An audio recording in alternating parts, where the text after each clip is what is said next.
Bonjour à tous. Alors aujourd'hui pour cette nouvelle vidéo, on va juste mettre en place un réseau et faire communiquer les ordinateurs. Alors par définition, un réseau c'est quoi? Donc on peut définir un réseau comme étant un ensemble d'équipements.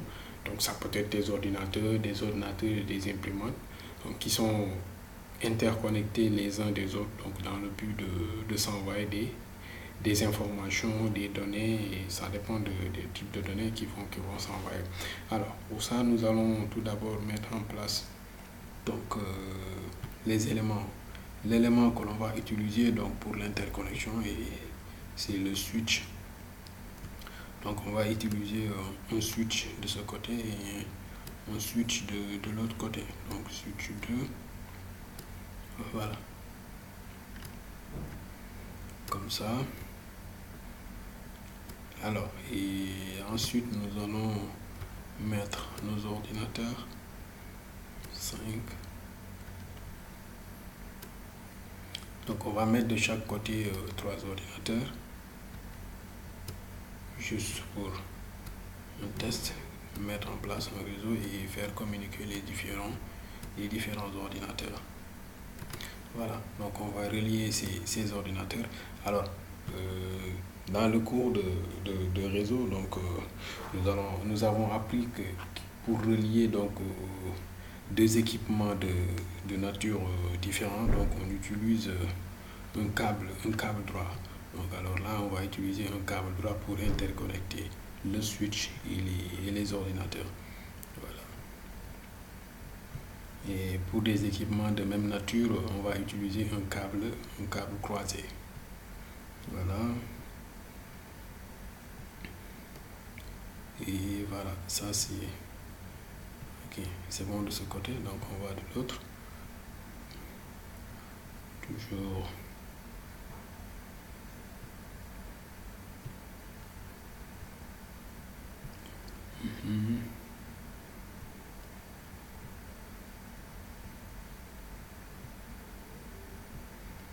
Voilà, donc l'ensemble de nos machines sont reliés au switch. Donc là, nous avons un switch qui est l'élément central ici sur lequel sont connectés donc l'ensemble des machines. Et ce switch permettra donc à ces machines de pouvoir communiquer en local.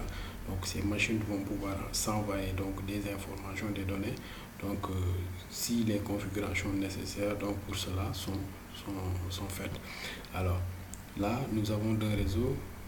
On va donner à ce réseau l'adresse 192.168.1.0 avec un masque /24 et ce réseau aura l'adresse 192.168.2.0 avec un masque /24 aussi. Ok, parfait. Voilà, donc nous allons d'abord commencer par donner à ces machines donc des adresses IP.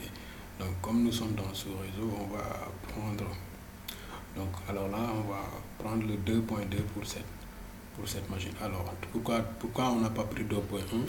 Alors pour ça on va donner l'explication tout à l'heure. D'abord voilà, on a le 192.168.1.2 plutôt. Voilà, 1.2 plus le masque par défaut. Là on va prendre le 1.3. 192.168.1.3 et là on va prendre le 1.4. 192.168.1.4. Ok, donc pour ici c'est bon, on va faire la même chose de l'autre côté. On va prendre ici aussi le 2.1, toujours l'explication pourquoi le 2.1. On va le donner tout à l'heure. 192.168.2.2 masque par défaut. Là on aura le 2.3.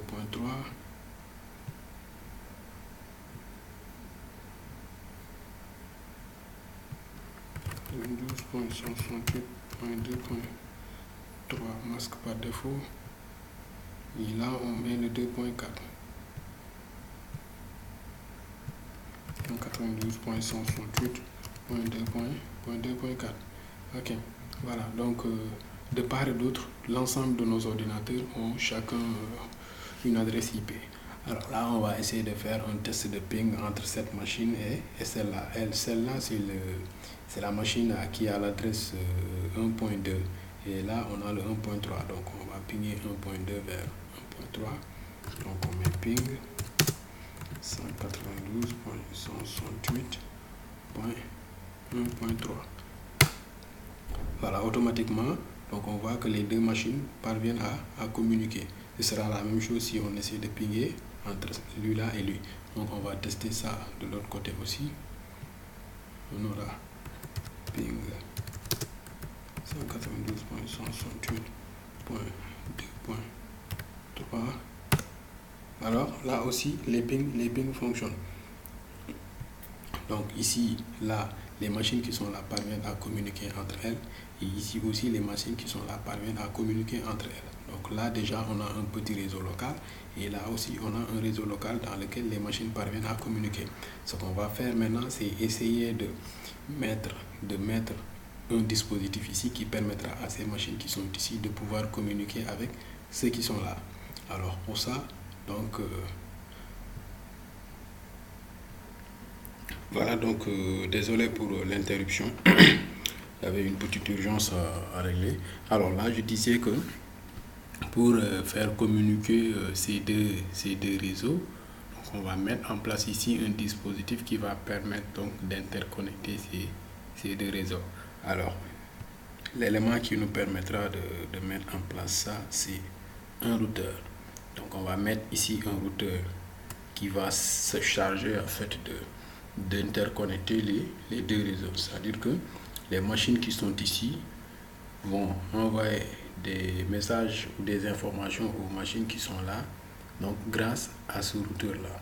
Donc le routeur donc est un élément de niveau 3 donc du modèle OSI qui permet donc d'interconnecter des réseaux différents. Alors on va relier donc le routeur aux deux switches. Ok, voilà. Et ici aussi, on va relier l'interface du routeur à ce switch. Voilà, donc une fois que les switches sont connectés au routeur, ça ne suffit pas pour pouvoir transmettre des informations de là à là. Alors déjà là, ce que nous constatons, c'est que ici, donc les voyants qui sont au niveau des interfaces donc de la machine et du switch sont en vert, alors que le voyant qui est ici et ici, de même que là, sont en rouge. Alors pourquoi? Ça veut dire qu'en fait, l'interface là, donc les interfaces ne sont pas en mode activé. Alors on va tout d'abord activer ces interfaces au niveau du routeur. Donc pour ça, donc là on met now, on enable, on va en mode conf t. Donc là on va choisir l'interface, interface giga 0/0. On va mettre no shutdown. Voilà, donc on met un exit, interface giga 0/1. On va mettre cette interface aussi en no shutdown. Voilà, donc là nos deux interfaces sont activées.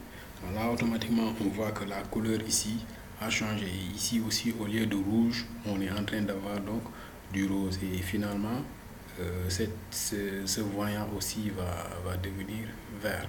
Alors là, tantôt on a testé donc des pings entre ces machines et ça a fonctionné. Ici aussi, on a testé des pings, ça a fonctionné. Et maintenant là, on a activé ces interfaces. Donc, on peut imaginer que voilà, faire un ping de là à là pourra faire l'affaire. Mais non. Déjà, si on fait un ping de là jusqu'à là, donc le ping ne va pas passer. Pourquoi? Parce que là, lorsque l'information va arriver en fait au niveau du switch, donc le switch a donc l'adresse donc de destination. Donc avec sa table de commutation, donc il va faire transiter donc les informations jusqu'au niveau de ce routeur. Maintenant, si l'interface de ce routeur n'a pas d'adresse IP, alors automatiquement donc les informations envoyées ne pourront pas être transmises correctement, ce qui fait que la machine qui est là va envoyer les paquets, mais cette machine ne pourra pas par exemple les recevoir. Alors pour ça, pour éviter ça, on va d'abord donner à ces interfaces là des adresses IP. Alors cette interface là donc est reliée donc au réseau 192.168.1.0. alors tantôt on disait que l'adresse 1.1 on va la réserver. Pourquoi? Mais le pourquoi on ne l'avait pas dit. Alors ici, donc l'adresse 1.1 on va l'utiliser comme étant la passerelle de ce réseau, et l'adresse 2.1 on va l'utiliser donc comme adresse de passerelle pour ce réseau. Alors pour ça, on va revenir ici, on va aller en mode configuration. Attention, conft, on va choisir l'interface giga 0/0 IP adresse, on donne le 192.168.1.1 avec le masque 255.255.200.0. Voilà, donc c'est ça. Ok, maintenant on met un exit, on choisit l'autre interface, le 0/1. Excusez-moi. Ok, 0/1 IP adresse 192.168.2.1 avec le même masque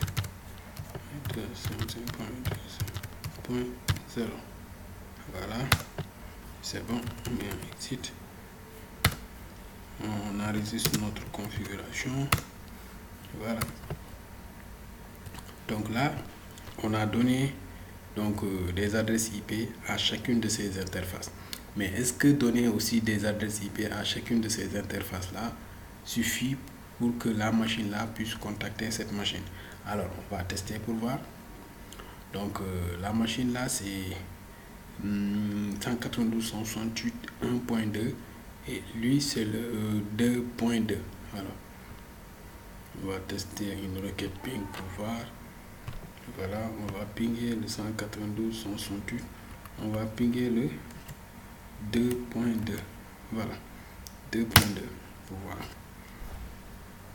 Donc qu'est-ce qu'on constate ici? Déjà la réponse elle est lente et automatiquement on a request timeout, ce qui veut dire que les deux machines ne parviennent pas à communiquer. Or nous avons non seulement activé les interfaces au niveau du routeur, mais aussi nous avons donné donc des adresses IP à chacune de ces interfaces, ce qui veut dire que donc le réseau là a une passerelle, le réseau là aussi a une adresse de passerelle qui a été configurée.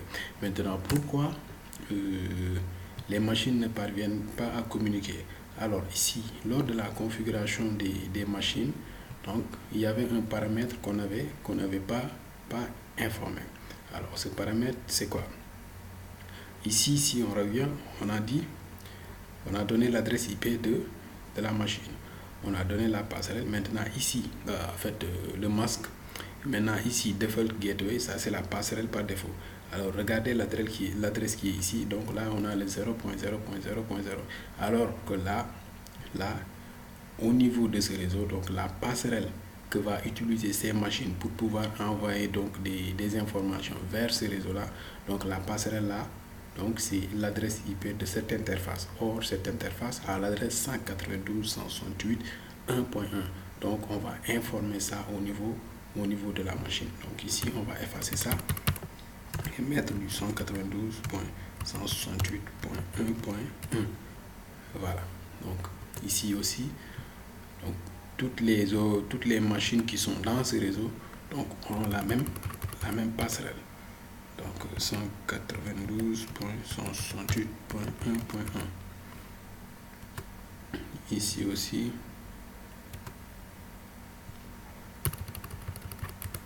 192.168.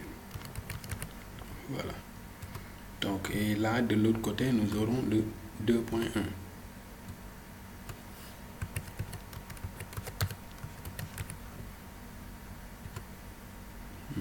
même chose pour là.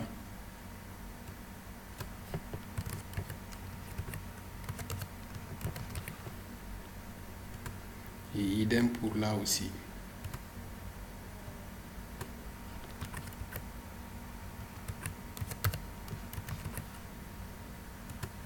Voilà, donc les machines ont chacune une adresse IP, un masque et une passerelle. Donc ici aussi, même chose. Alors là, on va retenter une autre requête ping pour voir si maintenant les machines pourront communiquer. On va pinguer le 192.168.2.2. Oui. Alors, on va voir. Toujours. Request timeout. Et là, automatiquement, on voit que la première réponse, c'est request timeout. Maintenant, les trois dernières, on voit que là, les requêtes de ping commencent à passer, ce qui veut dire que les machines commencent à communiquer. On va retenter. Automatiquement, la requête passe. Donc, alors, là aussi, on va tester entre 1.3 et 2.3. Oui. Ping espace 192.168.2.3. On va voir. Patiente un peu. Voilà, donc request timeout. Et après les pings commencent à passer. Donc ici aussi, ce sera la même chose. Là, on va pinguer le 192.2.3. Je pense, voilà, le 2.3, ça fonctionne. 2.2, 2.3, oui, 2.4 maintenant. 2.4. On va voir 2.4 aussi, on aura un petit temps d'arrêt. Parce que là, c'est la première requête ping vers 2.4. Donc, pour la première fois, donc ça va un peu prendre du temps. Mais dès qu'on ping au moins pour une fois et que ça passe, alors le reste, ça vient automatiquement. Vous voyez? Donc là, on a nos requêtes ping qui fonctionnent correctement. Alors, pour résumer, donc, on avait un petit réseau local de ce côté et un autre de ce côté. Alors, pour des configurations simples, quand nous avons un seul switch relié avec des machines, donc il suffit juste que l'on donne des adresses IP à chaque machine, donc dans le réseau que nous sommes. Et là, donc sans des configurations supplémentaires, donc nos machines pourront communiquer. Maintenant, si par exemple, comme dans cette topologie, nous avons voulu relier ce réseau à ce réseau-là, et pour ce faire, nous devions utiliser donc un routeur, parce que le routeur, son rôle, c'est d'interconnecter en fait au moins des réseaux. Donc, c'est-à-dire le routeur, il permet d'interconnecter des réseaux qui sont différents. Et là, quand on a placé notre routeur, donc on relie les interfaces donc vers chaque réseau. Et en plus de ça, il fallait donner à chaque interface une adresse IP qui appartient en fait au réseau dans lequel donc l'interface se trouve. Donc cette interface là donc se trouve dans le réseau 2.0 et cette interface est dans le réseau 1.0. Donc après avoir attribué donc des adresses IP à chaque interface, cela ne suffisait pas pour que ces machines-là puissent communiquer avec ces dernières. Alors il fallait retourner au niveau de ces machines-là pour informer en fait la passerelle qu'ils doivent utiliser pour aller joindre donc ces machines-là. Donc une fois que l'ensemble de ces configurations ont été bien faites, donc automatiquement les requêtes ping entre ce réseau et ce réseau vont passer sans problème. Alors merci pour avoir suivi cette vidéo et à la prochaine.